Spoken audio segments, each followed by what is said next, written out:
지난 시간에도 말을 너무 빨리 해서 제가 좀 지적을 받았는데 오늘 또 아침에 이렇게 말씀하시기 때문에 약간 노력하겠습니다. 좀 천천히 하기 위해서 말을. 근데 다른 일반 강의 같은 경우는 대개 제가 학교 강의 같은 경우에도 듣는 사람들을 항상 접하기 때문에 이제 어떤 분이 들을지 짐작하기 때문에 강의 준비할 때 이제 맞춰서 준비합니다. 근데 전강 강의 물론 해보긴 했지만은 그러니까 주로 어떤 분들이 오실지를 전혀 예측을 못해서 그냥 일방적으로 이제 마치 가수가 노래 부르듯이 그렇게 강의한 것 같습니다. 그러니까 진화론하고 불교를 비교하고 있는데 약간 불교와 진화론을 비교할 때 그러니까 두 가지를 비교할 수 있습니다. 이제 한 가지는 지난 시간에 이 얘기 드렸던 그런 약육강식과 적자 생존의 세계에 대한 비정함을 이제 부처님이 통찰하시고서 출가하시게 되는데 이제 다윈 역시 찰스 다윈 역시 그런 생명의 세계에서 살아남는 그런 법칙을 이제 관찰하고 발견한 이제 그런 분이라는 점에서 일치합니다. 그리고 또 한 가지는 이제 이번 시간 얘기할 내용인데 이 다윈이 발견한 진화론은 몸의 형태에 대한 겁니다. 그러니까 생명체의 몸의 모습에 대한 이제 그런 통찰인데 이 불교에서는 모든 것은 다 연기했다 얘기를 합니다. 연기. 그러니까 조건이 모여서 이루어진다고.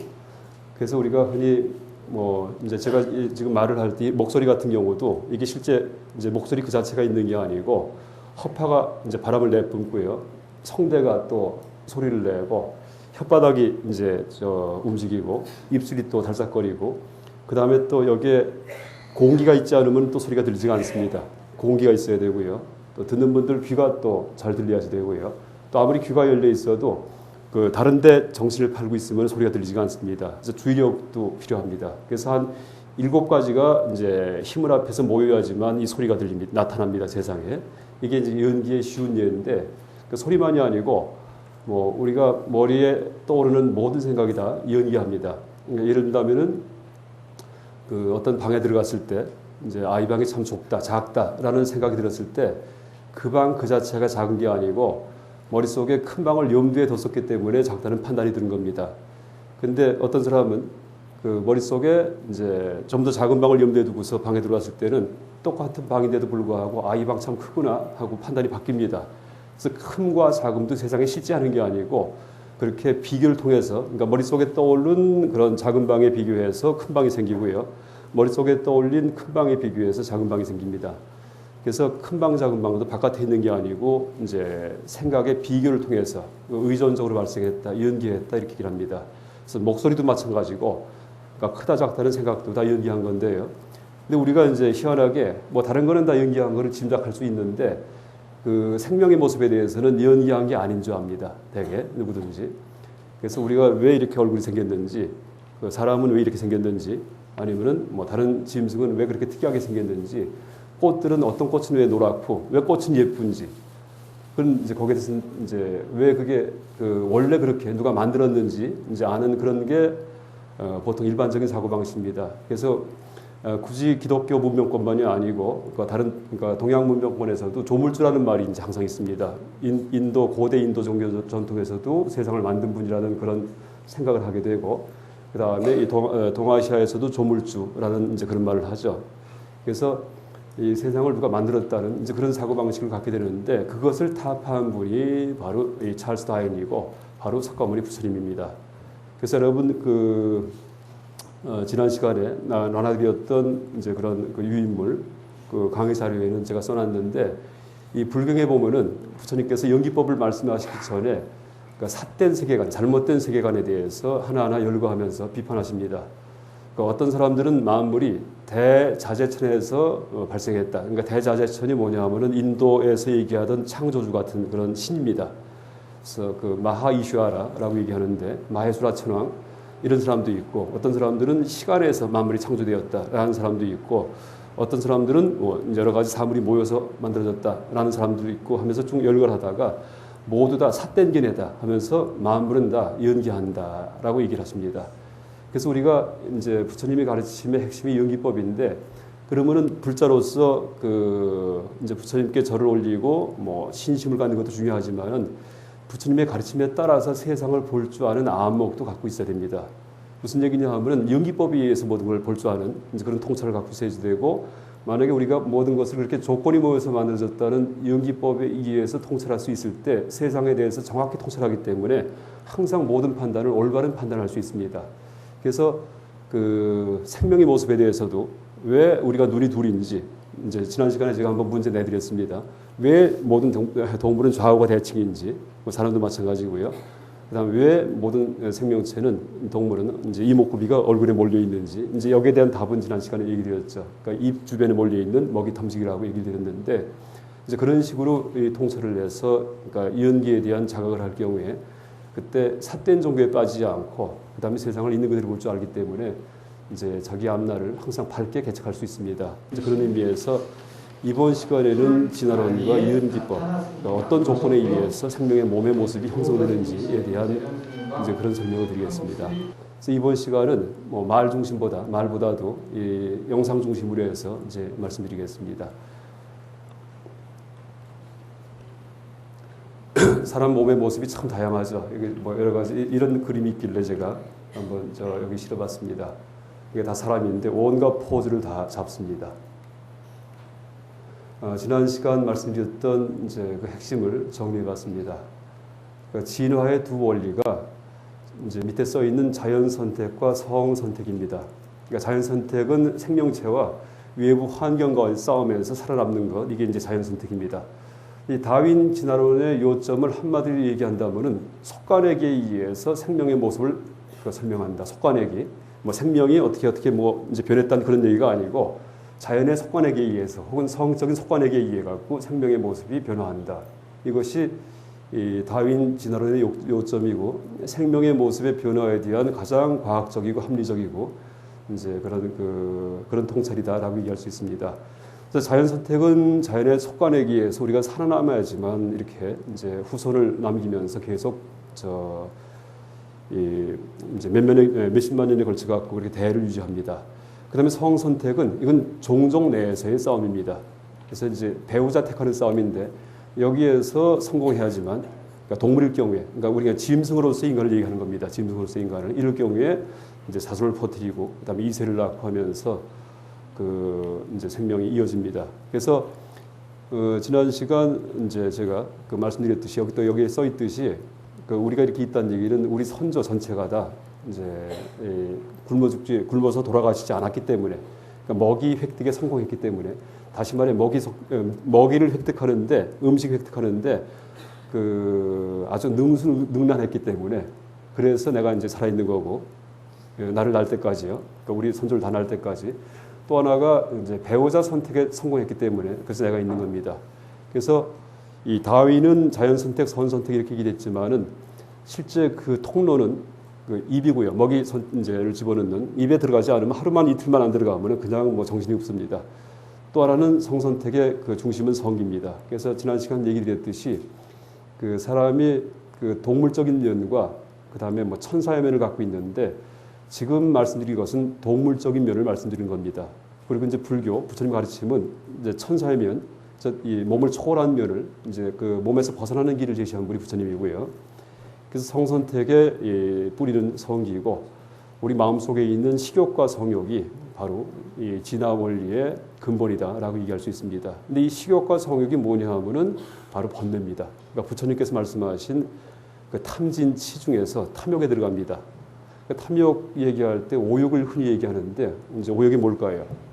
식욕, 성욕, 재물욕, 명예욕, 수면욕이 5가지입니다. 이제 그 중에 2가지가 가장 근본이 식욕과 성욕입니다. 그래서 이 다윈 진화론은 이제 그 뿌리를 캐면은 우리 마음속 번뇌가 다 있다라고 얘기할 수 있습니다. 그래서 이제 부처님 가르침하고 그 다음에 일반 짐승의 세계를 비교해놨습니다. 그 십선계는 부처님 가르침이고요. 시박은 짐승들이 하는 일들입니다. 짐승일 경우에는 지난번도 얘기 드렸지만은 시박을 가장 잘 짓는 놈이 최고의 강자가 됩니다. 라이온킹 같은 경우에 그러니까 불교에서는 불살생 어떤 목숨도 해치지 않겠습니다 하고 서원해야 되는데 짐승은 가장 이제 포악하고 힘이 센 사자가 왕이 됩니다. 남의 것을 훔치지 않겠습니다 했는데 짐승은 가장 남의 것을 잘 훔치는 그런 암사자가 훌륭한 암사자가 돼서 새끼를 먹여 살립니다. 그 다음에 삿된 음행도 마찬가지고요. 거짓말, 뭐 이간질, 욕, 험한 말. 짐승은 조금만 건드려도 막 이제 지저대면서 이렇게 으르렁거립니다. 그래서 실제 이 시박이 우리가 불교 신앙하다 보니까 십선과 시박의 의미를 이제 잘 모르고 그 기원을 모르고서 그냥 무조건 그러니까 순응해서 따라하는 이제 그런 경향도 있는데, 원래 시박은 한마디로 얘기한다면은 동물적 행복의 원천은 시박입니다. 십선이 아니고요. 내가 몸이 행복하기 위해서는 시박을 짓고서 절대 들키지 않고 걸리지 않고 살 경우에는 가장 최고의 강자가 됩니다. 그것이 지금도 인간 사회에도 똑같습니다. 사람 사회에도 되게 힘이 있고 이제 힘을 추구하는 분들은 시박을 짓는 분들입니다. 그런데 법의 테리 내에서 짓습니다. 그러니까 절대 들키지 않고, 그 다음에 이 법의 선을 넘지 않고, 그러니까 법의 선을 넘을 경우에는 이제 일단 그 사람 사이에서 규범을 어겼을 경우에는 이제 본인이 더 힘든, 그러니까 이제 그 지경에 가기 때문에 항상 숨기고서 시박을 지는 사람이 최고의 이제 권력자, 금력가가 됩니다. 그래서 제가 그런 얘기합니다. 경영학 쪽이든지 이쪽 그 학생들한테 강의할 때는, 여러분 고등학교 때 배웠던 윤리도덕 생각하면서 사업하면은 망합니다. 이렇게 얘기합니다. 철저하게 이분법적으로 생각하고, 그러니까 불교의 중도는 탈이분법인데, 이분법에서 벗어나는 게 중도불성이고 부처님의 가르침인데, 내가 이제 힘이 세지는 것, 강자가 되는 것은 철저한 이분법입니다. 나와 남은 다르다. 모든 것은 내 것이 되어야 된다. 이 두 가지만 명심하면은 엄청난 재벌이 됩니다. 부자가 되고 그럴 수 있습니다. 그런데 이제 제가 말씀드린 것은 원리만 말씀드린 거고요. 원리만. 근데 이제 고등학교 때 배웠던 윤리도덕을 잘못 또 적용을 해가지고 사업을 하는 분이 남 모르게 선행을 하고 이럴 경우에, 그럴 경우 사업이 점점 기웁니다. 그러니까 선행을 해도 좋은데 그때는 반드시 남한테 널리 알려야 됩니다. 그러니까 기업 이미지 제고를 위해서. 그럴 경우에는 사업이 승승장구합니다. 이게 제가 농담이 아니고 그건 본인이 길을 택해야 됩니다. 내가 힘의 길을 갈지 이념의 길을 갈지. 그러니까 이념의 길을 가는 분들은 종교인, 아니면은 이제 학자들, 아니면 기자, 올바른 법조인, 이런 분들은 옳은 걸 따지기 때문에 이념을 추구하는 분들입니다. 근데 그게 아니고 힘을 추구하는 경우에는 본인이 이제 자기 성격을 알기 때문에 그럴 경우에는 철저하게 여기에 시박을 지으면서 걸리지 않는 그런 삶을 살 경우에는 반드시 성공한다라고 제가 장담할 수 있습니다. 그래서 이제 진화생물학과 불교를 다시 비교하면은, 일단 뭐 진화생물학은 부처님의 사성제 가르침의 테두리에 다 들어옵니다. 이제 사성제가 여기 써 있듯이 고진멸도의 사성제인데, 고는 생명의 세계의 진상을 얘기한 겁니다. 이제 우리는 그걸 잘 모릅니다. 왜? 우리가 왜 모를까요? 우리가 볼 때는 부처님이 고성제를 얘기하셨는데 모든 게 괴로움이다 하셨는데 도대체 이해가 안 돼요. 왜 그럴까요? 최고의 포식자기 때문이에요. 그러니까 고기 몸을 가진 존재 중에서 남의 고기만 먹고 살지 먹히지는 않는 존재입니다. 아주 희한한 존재가 인간이에요. 그래서 생명의 세계가 험한 것을 모릅니다. 그러니까 특히 현대 사회에는 법이 또 보호해주기 때문에.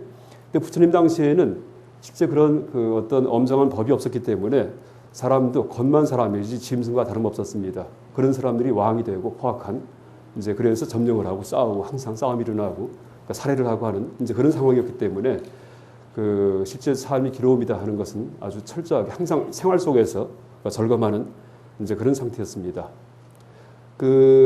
사람 같은 경우에는 이제 한 사람만 다른 짐승이 잡아먹어도 해 토픽이 나옵니다. 그렇죠?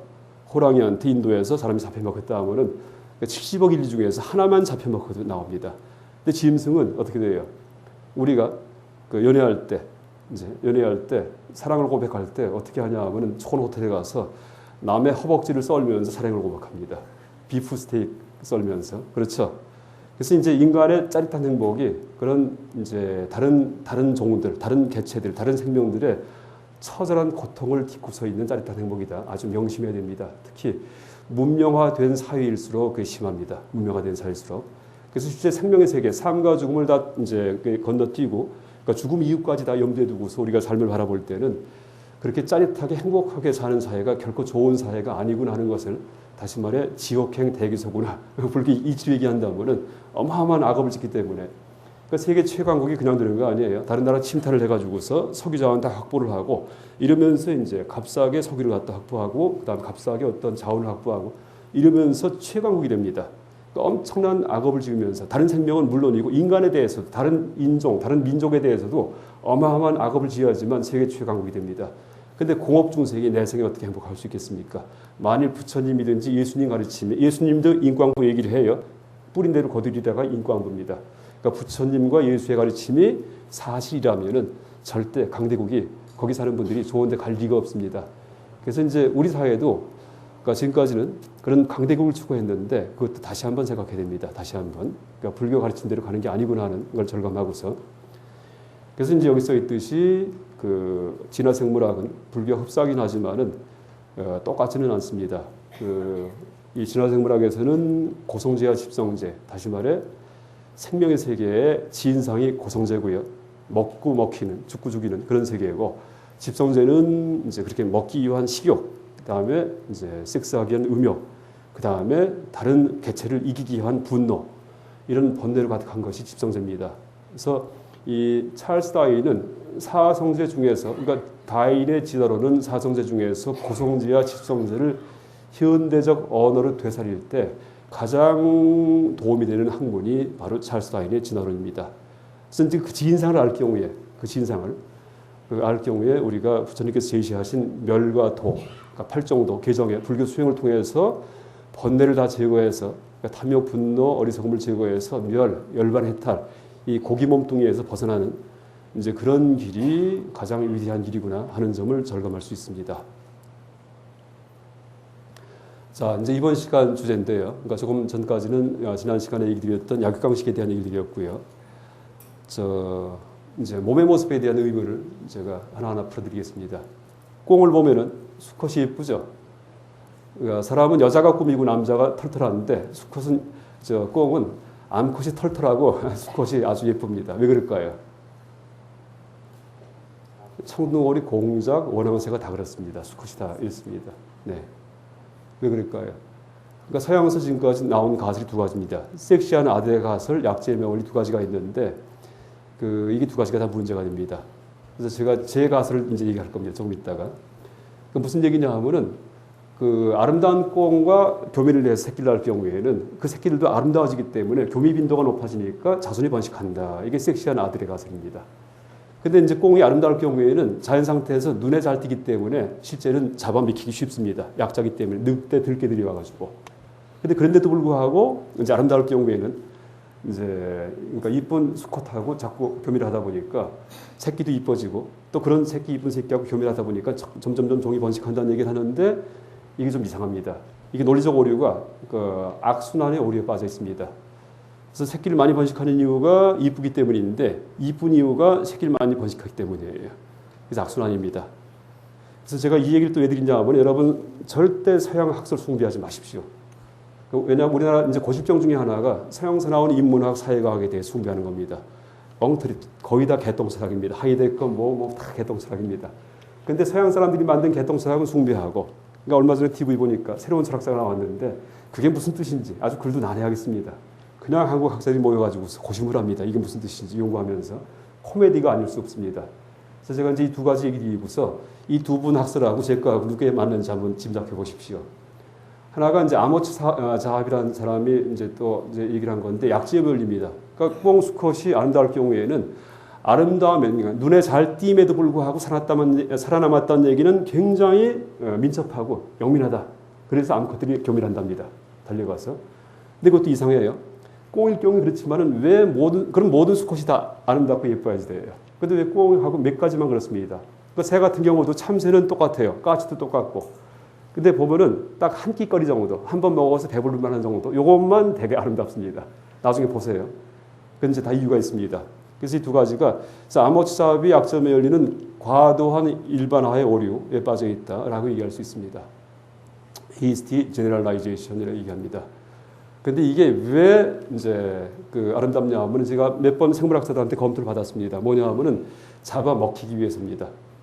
무슨 얘기냐 하면은 이제 이 꽁이 수컷일 경우에 이제 암컷일 경우에 암컷도 유전자가 있고 수컷도 유전자가 있습니다. DNA가 있는데 자기 유전자를 이 새한테 물려주려면은 암컷일 경우에는 새끼를 품고 알을 낳아주고서 또 장성할 때까지 키워야 됩니다. 한 3달 걸립니다. 그래야지만 암컷의 유전자가 보존됩니다. 그렇죠? 근데 수컷일 경우에는 자기 유전자 보존하려면은 한 20초면 됩니다. 그렇죠? 교미하는 시간이에요. 20초만 지나면은 전혀 수컷의 역할이 없습니다. 그럼 뭐예요? 다른 야수가 침입해 들어왔을 때 암컷과 새끼가 보호가 되면 돼요. 그럼 어떻게 돼요? 눈에 띄게 해가지고 무슨 날 유인을 하는 겁니다. 그래서 여러분 어릴 때 아마 시골 살았던 분들 다 기억할 겁니다. 꽁 잡을 때 꽁이 왜 꽁이에요?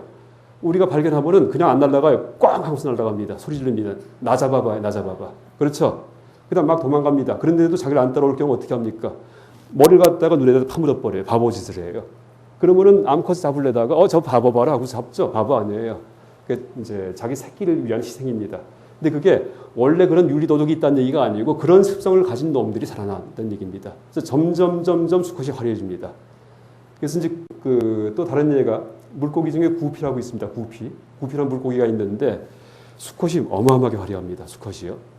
근데 구피의 특징이 뭐냐 하면은 이제 교미를 했을 때 정자가 암컷 몸속에서 6개월 이상을 보존됩니다. 6개월 동안은 순놈 구피가 없어도 새끼를 계속 낳아요. 그럼 6개월 동안 수컷이 할 일은 가장 최선의 이제 할 일은 이제 큰 물고기가 와서 잡아먹으려고 할 때 막 이제 화려하게 양동작전을 벌여가지고서 유인을 해가지고 이제 물론 도망가면 좋죠. 정한되면 내 목숨 바칠 경우에 그때 그 자손들이 살아난다는 얘기입니다. 그래서 이게 이제 제가 유인과 희생의 원리 했는데 이게 맞죠. 이거는 생물학자 몇 번 물어봐도 이거는 네이처지에 실어도 된다 이렇게 얘기를 합니다. 그래서 무슨 얘기냐 하면은 잘났다 못났다도 이제 아니고 사람 머리 다 똑같고 사람 인종 다 똑같습니다. 또 하나 얘기한다면 여러분 전 세계에서 IQ가 제일 높은 나라가 어딘지 아세요?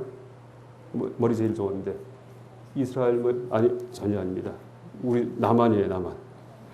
나중에 인터넷 영어 사이트에 가서 검색해 보세요. 영국의 학자가 계속 이제 매년 조사를 합니다. 이제 IQ 검사를 하는데 2등이 북한이에요. 3등이 일본이에요. 그러니까 동아시아가 최고예요. 이스라엘이 IQ 92쯤 안 됩니다. 그래서 유태인들이 우수하다 다 거짓말이에요. 우리한테 세뇌시킨 겁니다. 유태인이 돈은 많아요. 이제 돈이 많기 때문에 세계 권력을 점령을 해가지고 노벨상도 여러분 노벨상 순수한 거 아니에요. 그러니까 노벨상 막 받겠다 그러죠. 거기도 다 뒤에 배우 권력이 들어갑니다. 그래서 이제 노벨 의학상, 화학상 줄 때 화학자 중에서 발견한 사람들 새로운 거 10명이 돼요. 근데 누구 줄지 이거 모릅니다. 누가 우수한지. 빨주노초 파남보가 어떤 게 더 우수해요? 모르잖아요. 그 다음에는 돈과 권력이 들어갑니다. 그래서 이제 함께 통계가 되기 때문에 그래서 제일 많다고 착각하는 거고 실제 노벨상 제일 많은 것은 앵글로색슨입니다. 영미계통, 영국계통입니다. 근데 국가를 나눠놓기 때문에 왜냐하면 제일 돈이 많은 집단이 앵글로색슨입니다. 전 세계에서. 그래서 우리가 이제 그런 지금까지 한국 특히 우리나라 같은 경우에는 이제 그런 최면을 이제 많이 걸어서 이제 그런 빠져 있는 분들이 많이 계시기 때문에 우리가 착각을 합니다. 어쨌든 인터넷 검색해 보세요. 대한민국이 세계 1위의 IQ가 제일 똘똘합니다. 여기가. 그러니까 앞으로는 제발 서양 분들 초청하지 말고 흉내내지 말자는 얘기예요. 그래서 불교 가르침 중에 조고각하란 말이 있죠. 내 발밑을 봐라. 그래서 남 얘기 듣지 말고 항상 내가 내 앞길을 판단하는 이제 그런 사회가 되어야지만 이제 우리 사회가 다시 또 행복해집니다. 일단 이제 꽁에 대한 얘기 드렸고요. 그 다음에 이제 한번 보세요. 동물의 새끼 보면 다 이쁘죠? 이제 보세요. 이 고슴도치 새끼랍니다. 근데 이 속담에 보면은 고슴도치도 제 새끼가 하마마다 이런 속담이 있어요. 너무나 이쁘다고. 근데 그러니까 고슴도치가 못생겼다 그러는데 실제 찾아보니까 너무나 이쁩니다. 우리가 봐도. 왼쪽이 뭔지 아세요? 왼쪽이 그 흉측한 하이에나 새끼입니다. 하이에나. 근데 이렇게 이뻐요. 이거 보세요. 새끼 이쁘죠? 왜 그럴까요? 왜 새끼가 이쁠까요?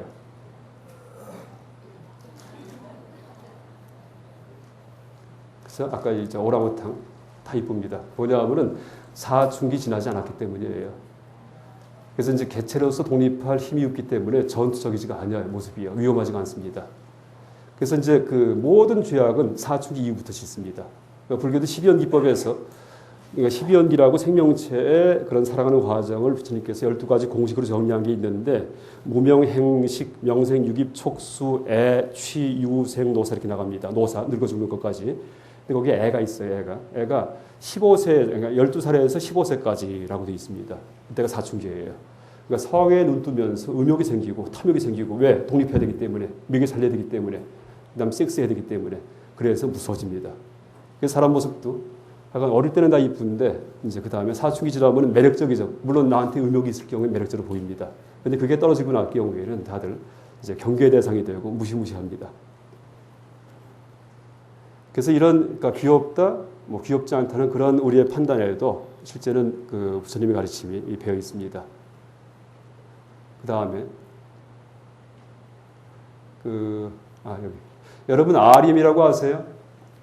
REM이 Rapid Eye Movement라는 그 말의 약자인데 Rapid가 빠르다는 뜻이고요. 빠른 안구 운동. 잠잘 때 그러니까 자는 사람들 옆에서 이렇게 보면은 눈동자가 막 움직입니다. 그런 거 본 적 있어요? 고양이도 그렇고 이렇게 자다가 막 속에서 눈알이 막 굴러가요. 어린애들 같은 경우에 어른도 마찬가지고. 그다음 또 정지합니다. 그걸 REM 이렇게 얘기합니다. REM, Rapid Eye Movement. 그런데 그 REM이 우리가 이제 밤에 잠을 잘 때 한 7시간, 8시간 잘 경우에 이런 REM 상태가 한 4번 정도, 4번 내지 5번 정도 나타납니다. 어린애 같은 경우에는 거의 전체 잠이 다 REM이에요. 그래서 원래 이제 REM이 뭐냐 하면은 그 REM 이제 그렇게 눈이 막 돌아갈 때 사람 깨우죠? 그럼 금방 깬답니다. 금방 깨고 그때가 막 꿈을 꿀 때예요. 구체적인 꿈. 뭐 친구랑 놀 때든지 다 기억을 한답니다. 이게 이제 REM인데 그 어린애 같은 경우에는 이제 뇌를 훈련하는 거랍니다. 그러니까 태어난 다음에 뇌 훈련하기 위해서 이제 자꾸 영상이 있는 꿈을 꿔가지고 영상은 꼭 눈에 보이는 시각만이 아니고 촉감이든지 후각이든지 이런 것들이 다 REM으로 나타난답니다. 그런데 어른이 돼서도 이게 사라지지가 않고 밤중에 한 4번 정도의 이런 그 REM이 나타납니다. 밤에 잘 때. 왜 그럴까요? 이게 무슨 얘기냐 하면은 이 경계하는 겁니다. 이런 잠을 자는 사람만이 죽지 않고 살아남았다는 얘기입니다. 무슨 얘기냐면 지금 여러분들 밤에 잘 때 푹 주무시죠? 자다가 불안해서 깬 적 없죠? 근데 옛날에 주택 살 때 한번 기억해 보세요. 아파트 말고. 주택은 1년에 도둑이 한 2번씩 들어옵니다. 덜컹덜컹 하면 깹니다. 그렇죠? 근데 드르렁 빠르렁 할 경우에는 도둑이 벌써 다 훔쳐갑니다. 도둑이면 다행이죠. 강도가 들어오면 살해당합니다. 그래서 옛날 이제 그 우리 인사할 때 밤새 안녕하셨어요가 인사였어요. 지금은 그 인사 안 하지만은 모든 비극은 밤에 일어납니다. 그래서 밤에 잘 때 푹 자는 사람은 살아남지 못하고 REM이 없을 경우에는 이게 선잠으로다가 4번쯤 경계를 해야지만 그렇죠. 이때는 살짝 덜컹 소리만 나도 깹니다. 그럴 경우에 이제 내 몸을 지키고 내 가족을 지켰기 때문에 그 유전자가 살아남습니다. 그래서 실제 그 잠자는 습관 속에 남아있는 이 REM이 이게 뭐냐 하면은 불안했던 잠의 흔적입니다. 불안한 잠의 흔적. 근데 인류 역사상 한반도에서 수십만 년 동안 다 이런 불안한 잠을 잤는데 최근에 한 20, 30년 전부터 다 편한 잠을 주무십니다. 그렇죠? 아파트에서 문 걸면은 요새 또 세이컴이라고 있어가지고 세상에 어버가도 모르게 잡니다. 생명의 세계에서 그렇게 잠을 자는 생명은 없습니다. 집에 강아지만 보세요. 강아지. 밤에 띵동하면은 마누라 애들은 다 드르렁까르렁 하는데 강아지만 나옵니다. 자다가 깨다 자다 깨다 하면서. 그렇죠? 항상 선잠잡니다. 그래서 이제 우리가 인간인데 실제 우리가 이제 인간이지만 실제는 짐승입니다. 생물학에서 얘기할 때 짐승과 전혀 다르지 않습니다. 유전인자의 98%, 99%가 침팬지와 똑같습니다. 사람이요. 근데 옷을 입고 그다음에 이제 이렇게 머리를 깎고 목욕을 하고 채취를 이제 몸의 냄새 지우고 이러고서 있으니까 이제 짐승 아닌 척을 하고 있죠. 척을 하고 있는데 실제 몸에 남아 있는 습관이든지 이런 것들이 다 짐승과 똑같습니다. 또 하나 이제 얘기한다면은 여러분 몸에 병 들었을 때 치료하는 방법이 구석기 시대식으로 사는 거라 이렇게 합니다. 구석기 시대. 몸은 구석기 몸인데 너무나 문명이 빨리 변했기 때문에 몸은 채 진화를 못했습니다. 그래서 옛날 몸을 갖고 있는데 이제 지금 문명이 변해가지고 그 하루에도 뭐 몇 번씩 먹고 하루에 3끼 다 꼬박 챙겨 먹고 간식까지 먹죠. 그런 생명은 없습니다. 원래 이 몸은 먹다가 굶다가 해야지만 정상입니다. 그래서 여러분 몸도 편찮으시면 굶으세요. 그게 구석기 시대에 이제 이틀이고 3일이고 굶으세요. 그러면은 병이 낫는다라고 얘기를 합니다. 왜? 그때 몸이기 때문에. 또 하나 눈이 좀 불편한 분들일 경우에는 이제 한번 실험을 해보세요. 장작불 피워가지고서 장작불 피워서 모닥불 가만히 바라보시면은 눈병이 납니다. 그게 원적외선 비슷한 겁니다. 무슨 얘기냐 하면은 보통 밝은 불 같은 경우에는 쳐다보다가 다른 데를 보면은 잔상이 남습니다. 그렇죠? 눈에 충격이 된다는 얘기예요. 근데 여러분 실험을 하세요. 장작불은 아무리 쳐다봐도 한두 시간 쳐다봐도 다른 데를 볼 때 검은데 아무리 봐더라도 잔상이 남지 않습니다. 무슨 얘기냐 하면은 장작불에 눈을 다쳤던 인간들은 다 멸종했다는 얘기예요. 그러니까 장작불에 순응한 인종만 살아남았기 때문에 가장 좋은 눈의 빛은 장작불입니다. 그러니까 인류가 짐승과 다른 게 불을 쓰는 건데 불을 쓸 때부터 이제 우리가 수십만 년 동안 불과 접했던 눈이기 때문에 약간 그 눈병의 치료제는 장작불 피우고서 보는 것이다. 그 안과 가는 게 아니고 이제 그게 구석기 시대의 그런 삶을 되돌리는 것이다. 또 하나 몸에 병이 나면은 굶는 것이다. 명심하십시오. 구석기 시대 그 우리 저 유인원처럼 살았을 때 그런 모습처럼.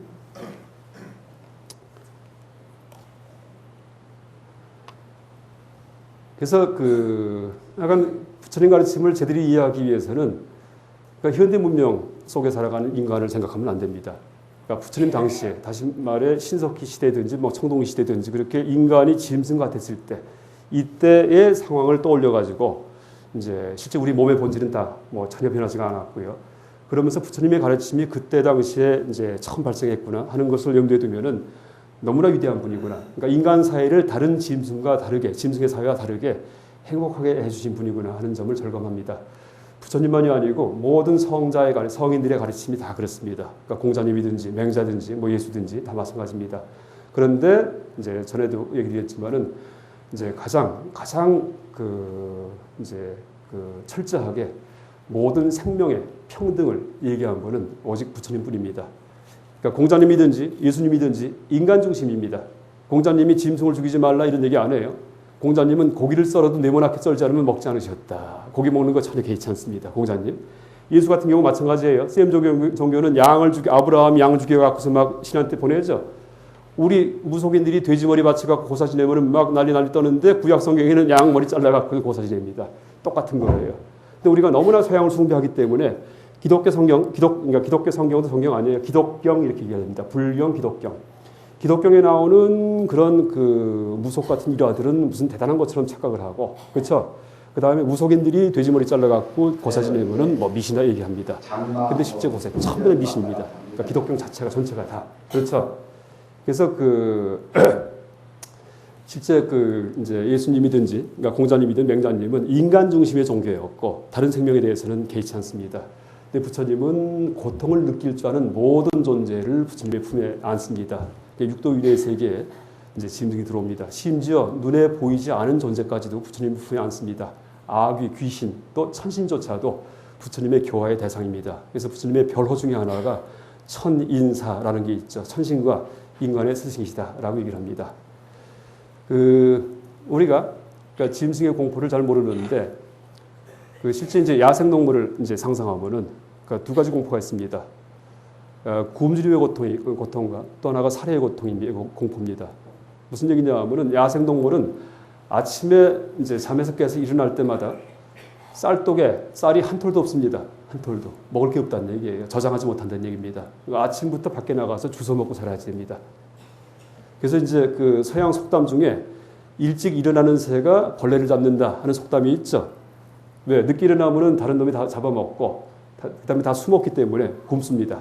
그것은 참새 같은 미물만이 아니고 호랑이도 마찬가지고 사자도 똑같습니다. 코끼리도 마찬가지고 아무리 사자가 맹수의 왕이라고 하지만은 그 잽싸게 젊을 때나 이제 잡아먹고 살지 늙은 사자는 한 일주일 보름씩 배가 딱 달라붙게 굶고 삽니다. 그러다가 굶어 죽습니다. 그다음에 이제 두 번째 공포가 살해의 공포입니다. 살해의 공포. 우리 이제 가끔 이 새들, 참새든지 이런 새들 보면은 잡으러 가면 도망가죠. 한 2m도 가까이 못 가게 합니다. 까치든지. 왜 그럴까요? 참새가 도망가지 않으면 사람이 가만 안 놔둡니다. 그렇죠? 어린애들이 참새가 도망가지 않으면은 이상한 참새다 하면서 괜히 만집니다. 쪼물락 거리다 죽입니다. 항상 살해의 공포 속에 사는 게 야생동물입니다. 원래 사람도 그랬습니다. 원래. 그러니까 성인의 가르침이 있기 전까지는 그랬습니다. 그랬는데 또 하나 이제 얘기한다면은 여러분 연못에 가면은 그 비단잉어들 참 아름답습니다. 막 헤엄칠 때. 그런데 어떤 분이 이제 같이 연못에 이제 갔다가 내 생에 당신은 연못의 이쟁어로 태어나고 싶다는 얘기를 하십니다. 저게 얼마나 평화로우냐. 그냥 사람 사회에서 이렇게 복잡하게 사는 것보다 저기에서 이렇게 헤엄치며 사는 게 좋겠다 했는데 옆에 있던 사람 하나가 그 빵 조각을 딱 던지니까 난리 법석이 납니다. 그러니까 잉어가 헤엄치는 게 노는 게 아니고 먹을 거 어디 없나예요. 먹을 거 어디 없나. 그 다음에 제일 큰 놈이 먼저 먹습니다. 한번 여러분 연못에 가서 빵 조각 한번 던져보십시오.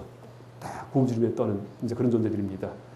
그래서 이 두 가지가 이제 동물의 이 공통점이고 모든 생명의 공통점이고 일체 계고라는 얘기는 바로 이 말씀입니다. 모든 생명은 굶주리고 사회 공포 속에 삽니다. 인간도 이 안에 포함되어 있었습니다. 근데 지금은 부처님의 가르침, 성인의 가르침이 지금은 우리가 그 고마움을 몰라요. 왜 그럴까요? 성인의 가르침이 지금 우리가 다 그 접하고 살기 때문에 성인의 가르침이 전부 다 헌법 속에 들어가 있기 때문이에요. 그렇죠? 헌법이 지금은 요새 헌법 책이요. 이 종교 경전입니다. 옛날 같으면은요.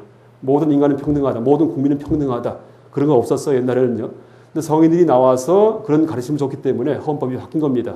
그래서 우리가 종교의 고마움을 현대사회는 잘 몰라요. 왜? 헌법이 종교 성전의 역할을 대신하기 때문에. 그런데 헌법 속에는 죽은 다음에 어떻게 된다 이런 얘기는 안 써 있죠. 그래서 이제 나중에 병이 들든지 죽을 때가 되면 그때는 전 종교를 찾아갑니다.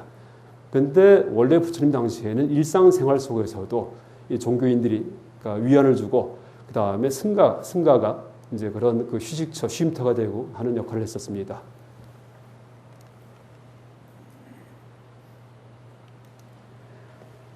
이제 보세요. 우리가 얼마나 행복한지. 인류가 70억이라는 얘기를 합니다. 근데 지금 저희 그린 거 중에서 그러니까 동물의 세계 전체를 그린 거예요. 색깔칠하는 것이. 그러니까 70억 인류는 동물의 세계 전체에서 아주 극히 일부입니다. 태평양에 물방울 하나 정도뿐이 안 됩니다. 그 숫자가. 근데 우리는 또 한국은 선진국이죠. OECD에 들어갑니다. 그 OECD가 한 12억 대입니다. 그리고 우리는 또 저 꼭대기예요. 그러니까 지구상에 사는 생명 중에서 여기 모인 분들은 보통 희귀한 분들이 아닙니다. 근데 왜 희귀하냐면은 이제 보세요. 우리가 죽은 다음에 일단 여기부터 먼저 드리고요. 이것도 부처님 말씀입니다.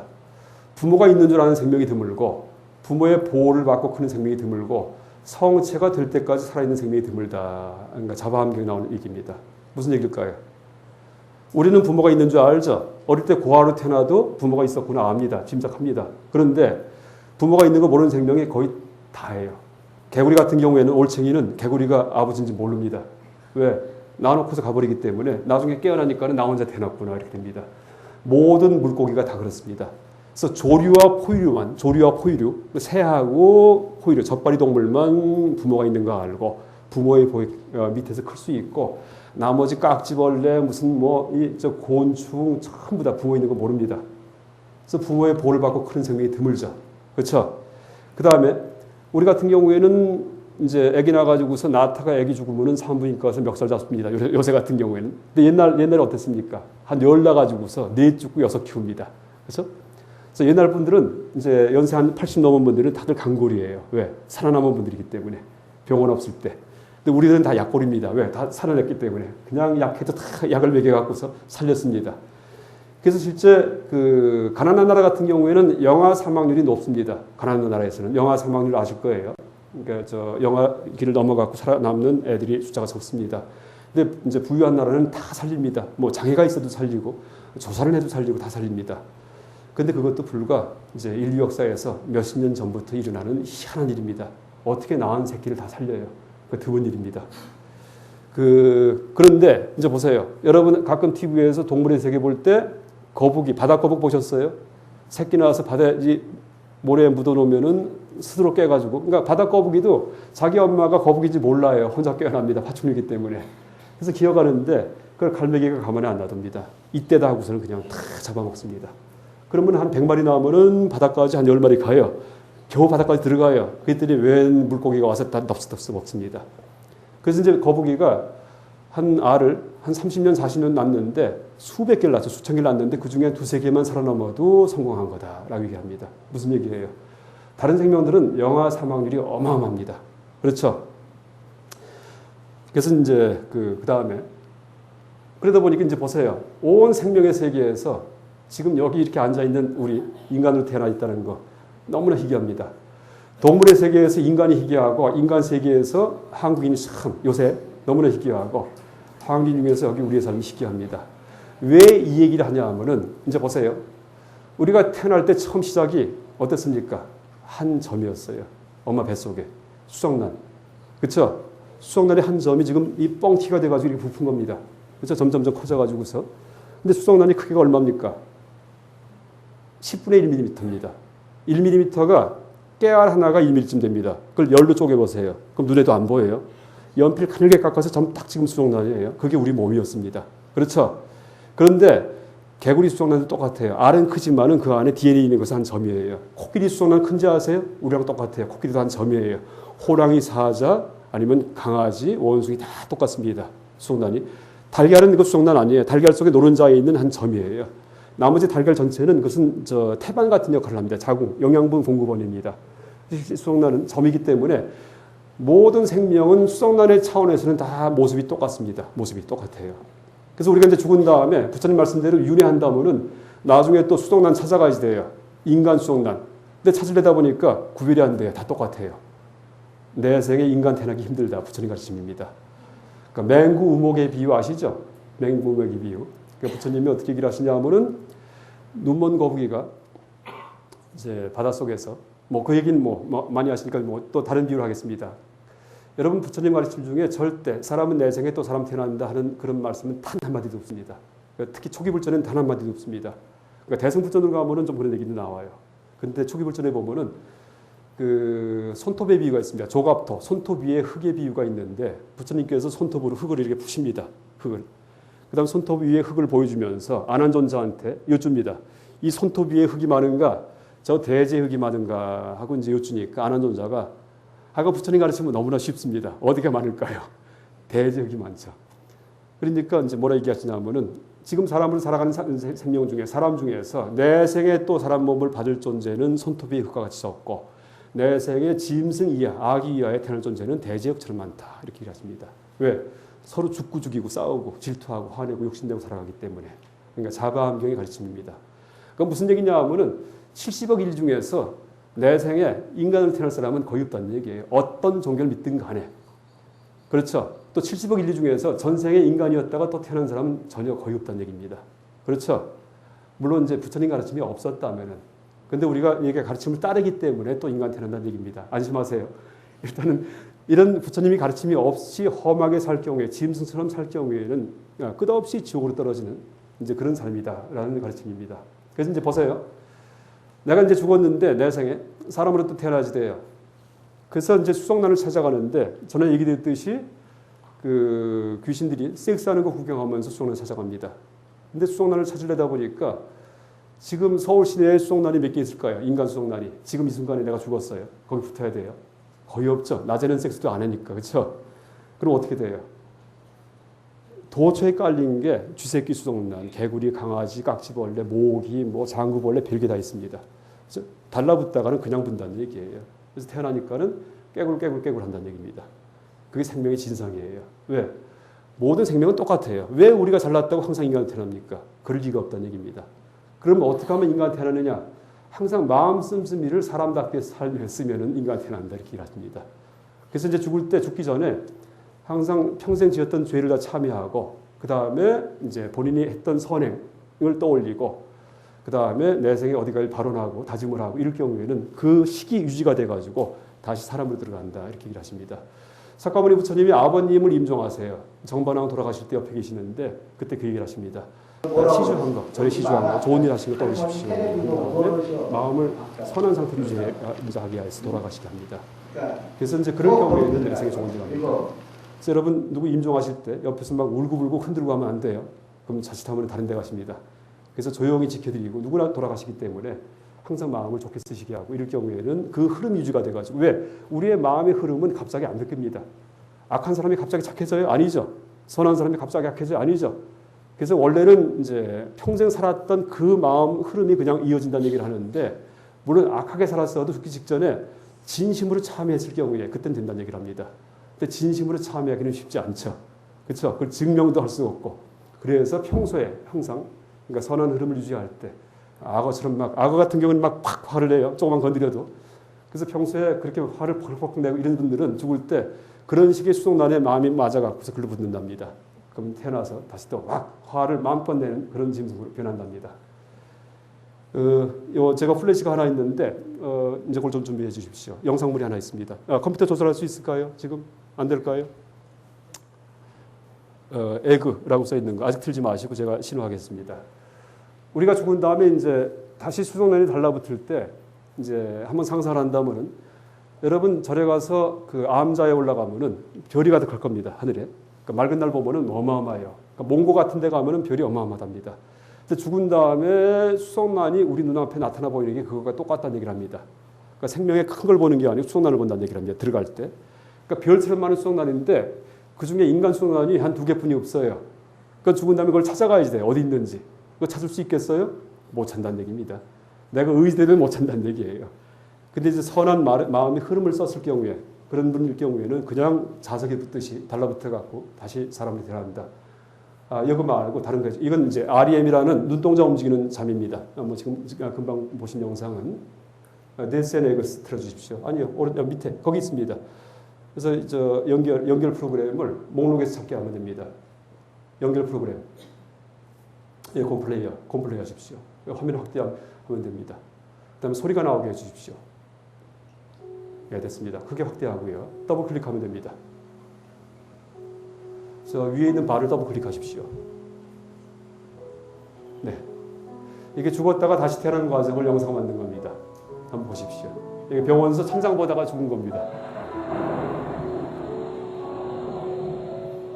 이렇게 하십시오. 다시 한번 들까요? 네, 이제 화면이 커졌기 때문에 다시 처음부터. 네. 병원에서 천장 바라보다가 돌아가신 분이 다시 태어나는 과정입니다.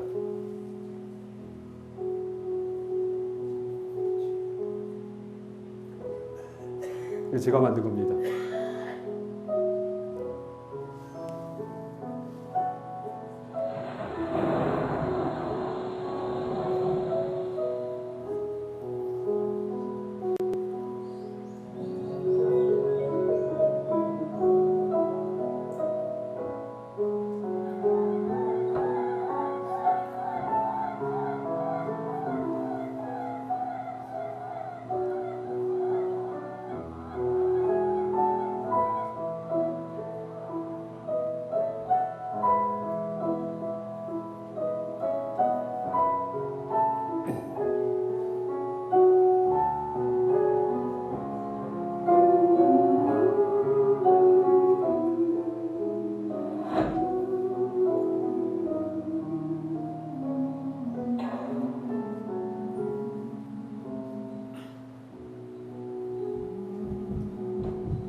네, 그 다음에 다시 파워포인트 돌아가 주십시오.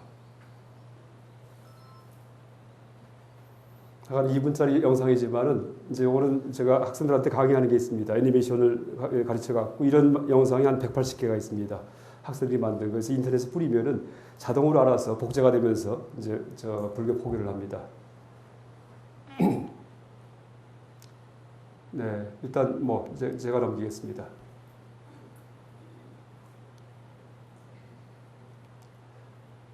이거는 이제 김한기 그림인데 화가 중에 그러니까 이런 그림이 있습니다. 어디서 무엇이 되어 다시 만나랴. 이게 하나하나가 다 세포라고 생각해도 됩니다. 이렇게 모여 있지만은 또 흩어지면은 언제 만날지 이 넓은 우주에서 이제 알 수가 없습니다. 그게 생명의 진상이다. 부처님의 가르침입니다. 그래서 아까 얘기 드렸듯이 이제 약육강식의 세계에 대해서 이제 얘기를 했고요. 그다음 두 번째 조건의 변화로 형성되는 생명의 모습에 대한 얘기를 드릴 텐데. 한번 읽어보겠습니다. 우리 몸의 모습은 조물주 따위가 있어서 만든 것이 아니다. 마치 오랜 세월의 풍화작용을 거쳐서 기기묘묘한 암석이 만들어지듯이 식욕과 음욕의 번뇌와 자연의 환경이 만나서 조용해낸 모습일 뿐이다. 이게 이 진화론이 이제 연기론이라는 이제 연기론적으로 그렇게 표현을 한 진화론입니다. 자, 먼저 한번 제가 숙제 비슷하게 질문 드렸습니다. 몸이 좌우대칭이죠? 사람 몸이. 왜 그럴까요? 근데 원숭이, 정갈 뭐 다 그래요. 왜 그럴까요? 이게 왜 그러냐 하면은 움직이면서 진행하면서 풍경을 둘로 가르기 때문입니다. 좌우가 갈라지죠. 근데 감각기관이 어느 한쪽에 몰려 있으면은 한쪽을 탐지를 못해요. 그럼 먹이 획득에 실패합니다. 그다음에 진행할 때 한쪽에만 운동기관이 있으면은 기울어집니다. 그래서 이제 양쪽으로 다 그러니까 좌우가 똑같아야지만이 균등하게 탐지를 하고 먹이 획득에서 이제 성공을 할 수 있고 그 다음에 진행할 때 비뚤어가지 않고 직진할 수 있습니다. 그래서 여러분 이 대칭인 이유가 움직이기 때문이에요. 그래서 모든 동물은 좌우대칭입니다. 식물은 좌우대칭이 아닙니다. 왜? 그놈들은 먹을 때 그냥 서서 먹기 때문에 대칭이 필요가 없어요. 이동하지 않기 때문에 그냥 빨아들이고 산소만 빨아들입니다. 근데 동물은 진행을 하기 때문에 진행할 때 풍경이 반으로 갈라집니다. 좌우로다가. 그래서 몸의 모습도 거기에 맞춰가지고 좌우 갈라진 거지 조물주가 이렇게 만든 게 아닙니다. 구약에 보면은 그 신의 모습대로다가 사람을 창조했다. 그렇다면은 신도 고기 몸을 갖게 됩니다. 다 거짓말이에요. 왜? 신의 모습이 이렇게 생겼다면은 주둥이가 여기 있어야지 되고 이목구비 달려야지 돼요. 그러면은 고기 몸에다가 먹고 산다는 얘기입니다. 그러니까 이런 몸을 가진 존재는 욕계뿐이 없습니다. 불교에서는 색계에 올라간 존재만 하더라도 이런 몸의 모습이 아닙니다. 빛으로 몸이 변하고. 그래서 이제 근데 그 어떻게 그런 엉터리 같은 종교가 이렇게 많이 퍼질까? 그건 힘의 크기 차이입니다. 힘센 나라의 종교이기 때문에 거기에 추종을 해가지고 이제 많은 분들 서양 추종하는 분들이 그쪽 종교에 많이 쏠리고요. 또 하나 얘기한다면은 오죽 살기 힘들면은 그런 종교를 믿을까? 우리가 또 이제 좀 애달프게 생각해도 됩니다. 그래서 실제 그러니까 이웃 종교인들은 물론 막 미친 사람들처럼 막 기쁘게 이제 사는 그런 모습을 보이긴 하는데 근본은 변하지 않습니다. 근본은 집안에 우환이 있을 때 자기 마음을 변화시키는 그런 수행이었기 때문에 항상 언발의 오줌두기처럼 그렇게 이제 생활하십니다. 근데 그런 분들은 우리가 배척할 게 아니고 불교인들이 잘 돌봐드리고 이제 그 다음에 그러니까 지적으로 이제 향상시킬 수 있게끔 그렇게 도와드리고 하는 것이 오히려 불교인의 역할이다라고 얘기할 수 있습니다. 풍경을 좌우로 가르면서 전진하기 때문에 이렇게 좌우대칭입니다. 이 얘기는 뭐 보통 비교해부학 책에 보면은 제일 첫머리에 이런 얘기부터 나옵니다. 생물학에서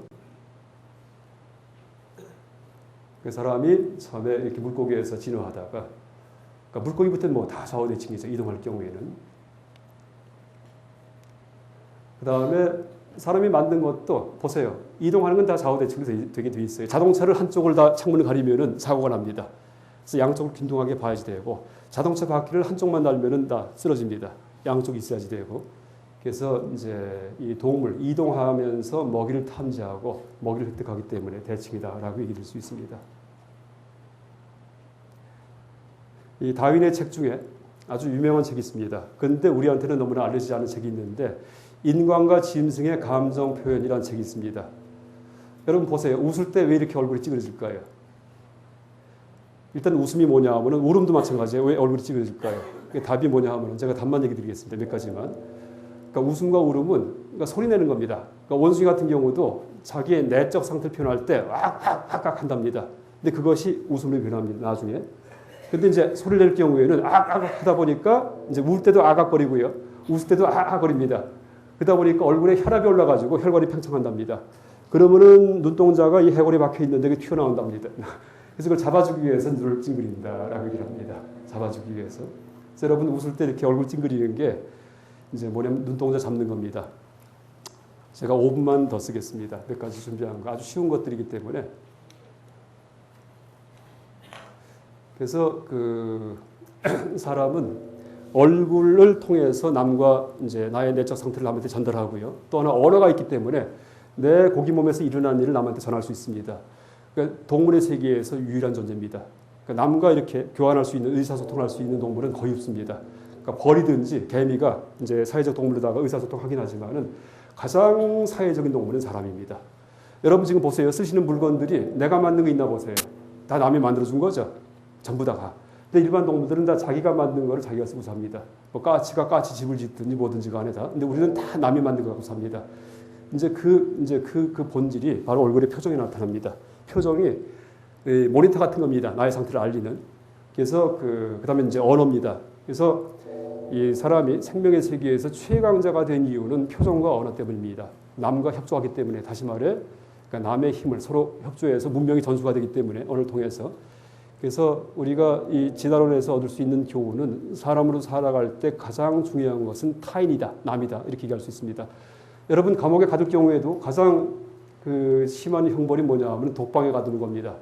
처음에는 좋아해요. 혼자 있으니까. 근데 며칠 지나면은 그때는 뭐 정신 이상이 올 정도로 그렇게 고통을 받습니다. 또 부처님 말씀 중에 안한존자가 부처님께 여쭙는 게 있습니다. 그 불교 수행을 하다 보니까 도반의 존재가 친구들, 도반들 이 힘이 한 반 정도의 힘이 되는 것 같습니다. 너무나 힘이 크기 때문에 그러니까 이제 격려가 되고 이렇게 여쭈니까 부처님께서 그걸 부정하십니다. 아니다 이렇게 얘기하십니다. 도반의 존재가 전분이라 이렇게 얘기하십니다.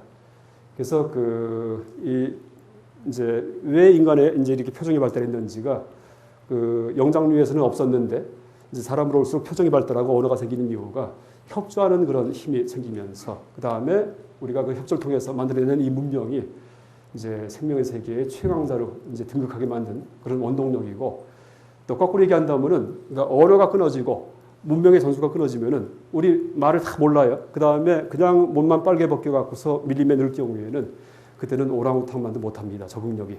그 다음부터는 고릴라, 침팬지 이런 분들한테 얻어먹고 살아지대요. 그렇죠? 여러분 문명이 다 끊어지고 언어가 끊어지면은 바늘 하나 못 만들고 종이 한 장 못 만듭니다. 몇만 년 지나야지만 겨우 만듭니다. 그렇죠? 그래서 문명이 누적된 그 힘이 어마어마하구나. 그리고 실제 우리 죽을 때는 이 문명을 다 벗고 가기 때문에 다른 짐승과 차이가 없구나. 죽고 다시 태어날 때는 아주 명심하셔야 됩니다. 하나만 더 하겠습니다. 신 거 먹을 때 침이 왜 많이 나올 거예요? 보기만 해도 막 침이 나오죠? 이게 뭐냐 하면요. 입속에서 나올 수 있는 맛 중에서 유일한 맛이 신맛이에요. 위산이 역류할 때. 그래서 이제 위산이 역류할 때 식도염이 걸리고 그 다음에 식도 궤양이 걸리고 식도암이 걸립니다. 그럼 죽어요.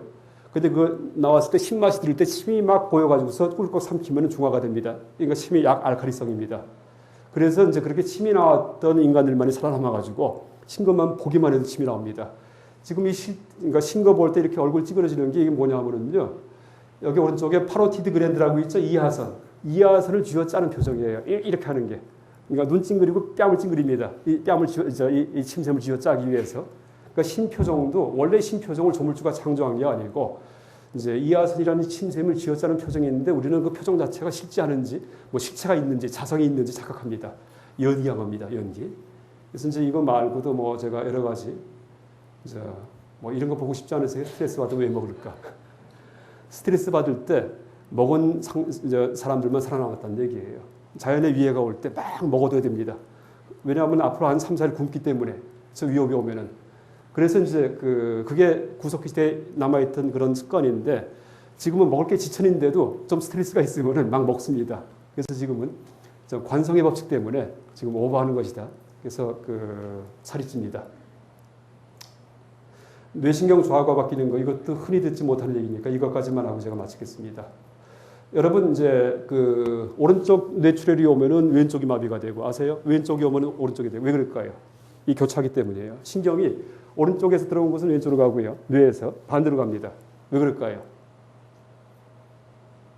이 답이 여기 있습니다. 이건 서양학자가 1930년대에 밝혀놓은 건데 앞에 화살 그림이 있을 때 그러니까 왼쪽에 있는 그림은 신경이 교차하지 않을 경우고 오른쪽에 있는 그림은 실제 우리 뇌의 모습입니다. 뇌를 위에서 본 거예요. 앞에 있는 동그라미 두 개는 눈이고 앞에 화살이 구부러져 있는데 화살이 세 가지가 있죠.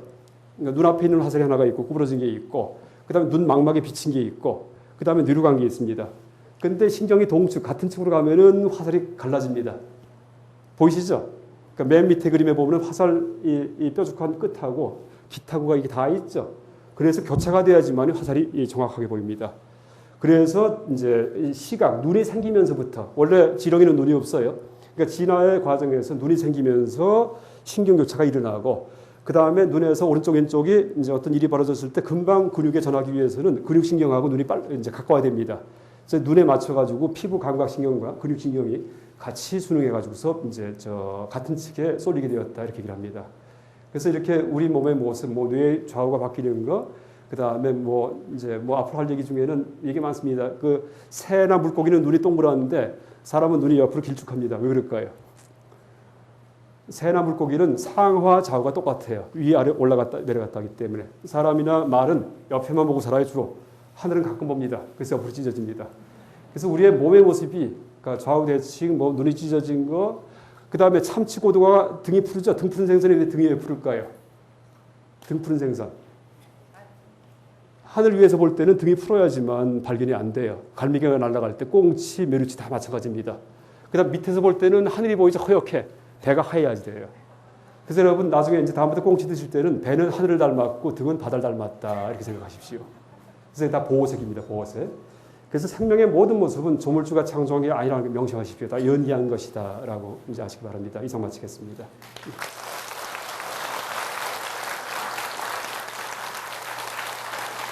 그래서 질문 하실 거 있으면 질문하셔도 되는데.